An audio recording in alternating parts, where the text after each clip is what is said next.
thought I'd show you how I produce this lovely texture for painting watercolour on. It just adds a little 3D interest and turns your watercolour or your line and wash into a piece of mixed media. You can apply it all over or just in specific places like I did for this cow, which is ink and watercolour on a canvas. Or on this bear, I applied the texture and then I gold leafed all over it to make a really rich and luxuriant background. That frog was painted on a wooden panel, but you can do the same on paper. So that's what I've got here, just a piece of 300 GSM, £140 watercolour paper. What you'll need is a stencil. This is just an acetate stencil. You will need a palette knife and you will need modelling paste, and there are all sorts of modelling pastes on the market. So I've used Galleria a lot. I really like this one from Pabio because it's got recycled binder in it, and I've got this modelling paste that I got from the range. Whichever you choose, and there isn't a right or a wrong answer, you'll find they're all slightly different, maybe a little bit whiter, a little bit more cream, a little bit more absorbent, a little bit more water repellent. They just vary, and I cannot tell you exactly the one that's right for you because, well, it just depends what effect you want. If you don't know what modelling paste is, it's basically something that you would add to your acrylic paints to give them body so that you can do real impasto type techniques. It creates texture, and once it's dry it is waterproof, and obviously that's important for us because we're going to put watercolour over the top, and if it dissolved in the watercolour we would be stuck. Now, stencils, oh, you can find them all over the place. Find them online, you can find them in craft shops, you can find them in art shops. So it's a case of just looking for one that appeals. This shouldn't cost a fortune. You take a good scoop of modelling paste and place it down. We've positioned our stencil and I'm just holding it in place, and then I am scraping it through the stencil. So we'll end up with a layer millimetre thick. It's obviously very important to keep your stencil absolutely stationary, because if you don't it will smear all over the shop. Now you can do this all over, or you can do it in only certain places, and I would just urge you to experiment and see which you prefer. I've done probably every combination I can possibly think of, and I love it as a texture. When you're happy with what you've done, very carefully remove the stencil and you will have your pattern. This now needs to dry. Depending how thick you've put it on, that can take between an hour or overnight. Just going to remove any spare modelling paste off my surface. You may find some of your modelling paste does get under the stencil no matter how careful you are. If that's the case, make sure you wipe it over before you do a second piece.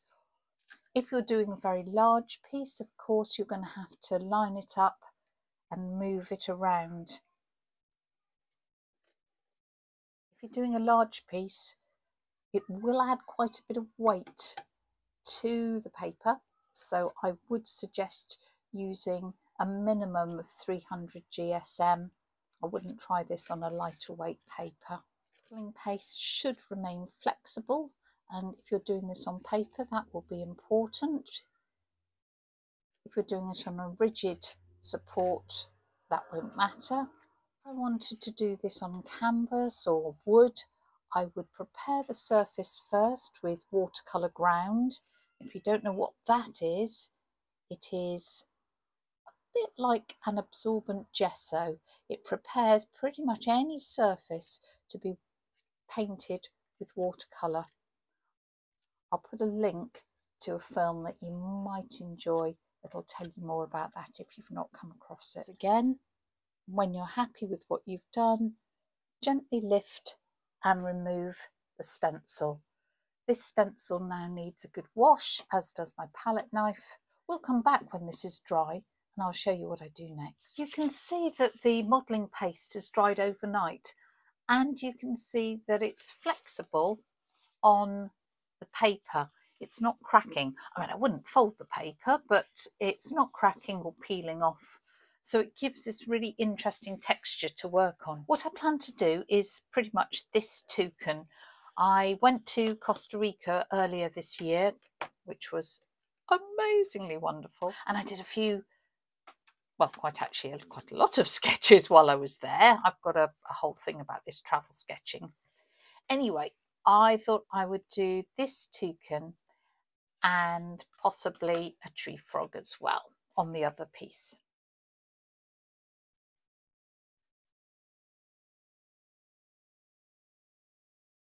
When I was travelling, I took these Viviva colour sheets with me, and again, if you've not seen them, I have got a full sort of review of them.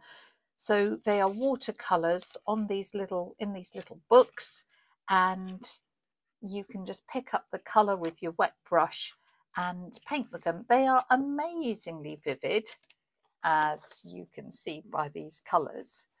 Particularly shows up beautifully here. I'm going to paint with them now. This is pretty small, it's only A5, so I'm going to need some tiny brushes, I guess. And I've got my water here. The sheets take a little bit of getting used to. It's got a little mixing palette here, but let's start. So I'm just starting with the eye, and I'm basically ignoring the texture.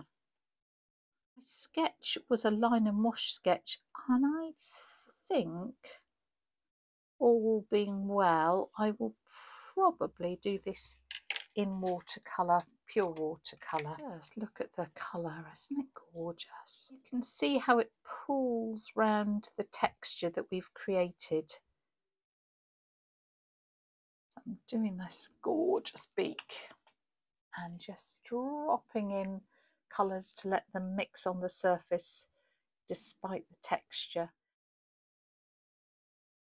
Wouldn't usually use a pure black sort of straight out of the tube, but to say when I was travelling I used this and I really quite liked it. This black, what do they call it? Oh, that's hard to say. Slate black. Don't worry, I will come back and layer this up.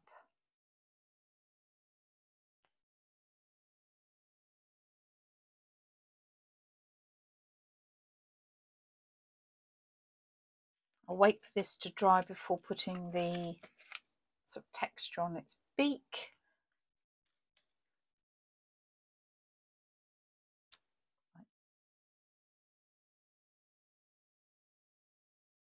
I'm not going to do anything much with the sort of log that it's standing on. Just get rid of some of those pencil lines in case they're going to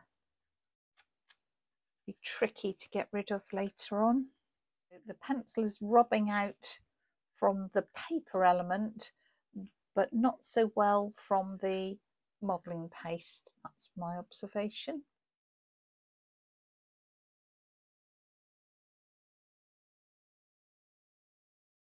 To mix in a few greens.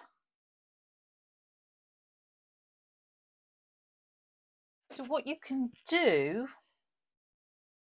is you can either lift off some of the raised areas or darken behind it to enhance the texture a little more.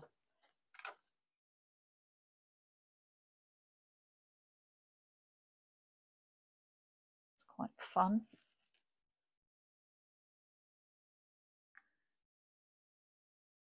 So that's pretty much dry. And now we need to think what bits need to be deepened in colour. I want my bird to be darker black. I want to get some of this sort of texture onto its beak, and then sort out those feet because they're not very exciting at the moment.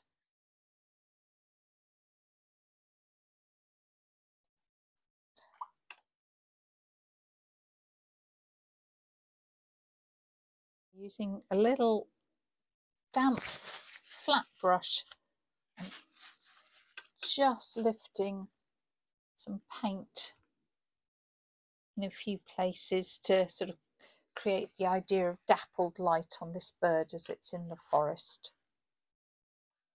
And I'd say that's done. Don't need more than that.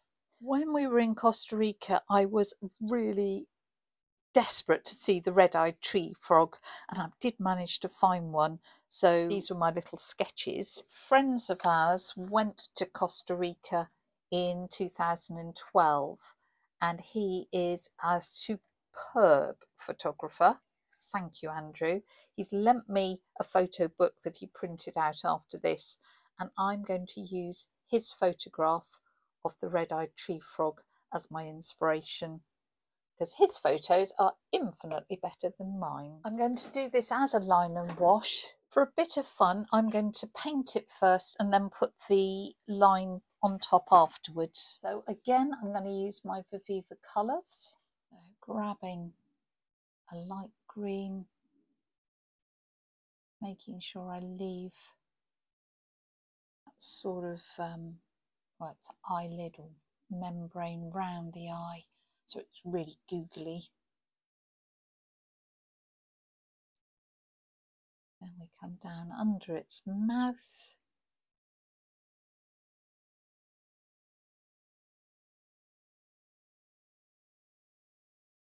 I'm going to emphasise that foot. On the photo I can't really see it.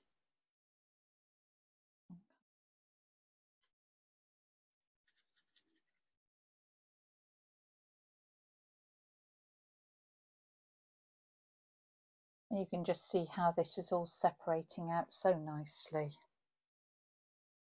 Merge that in. Grab a little bit more of that happy yellow and mix it into the green here.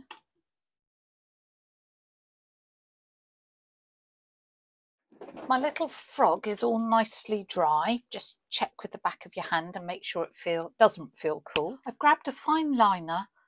So this is a 0.2.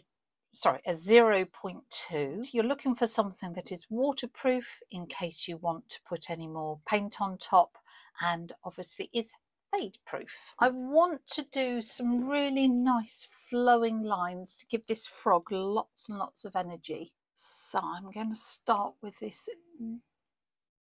gorgeous foot, and I am deliberately doing a sort of continuous line. It's a little bit tricky over some of the texture, so don't worry if it goes a bit wonky. I am deliberately doing this as a wonky line because I want it to show the energy of the frog. To a certain extent, I am ignoring the paint and the texture to create the line. Going to put a little bit of texture on his knee, nice knobbly knee there. I'm feeling quite smug, which is probably not a good thing to say, but because of how the highlights in his eye, where I'd just happened to place the eye, they're kind of forming softer highlights, the little hills. So I'm rather pleased with that, and I would like to say I planned it, but that would not be true. It's just happenstance. So good-o.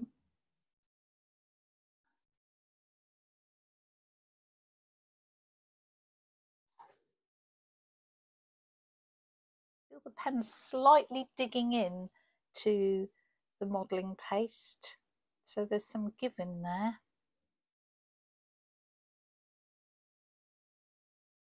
Having got that line in is, do we want some extra colour? And I do think I want to just put a little bit more colour up on its eyebrows, tiny bit on its leg, its knee there, And I did want to put that orange toe in. Put in a couple of highlights with an acrylic pen. This is a Posca pen, and it can just be fun to add in, say, just a few little highlights.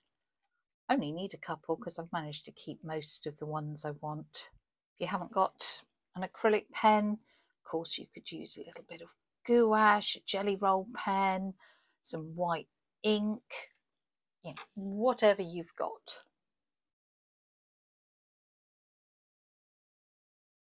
Just making a bit more froggy texture to him.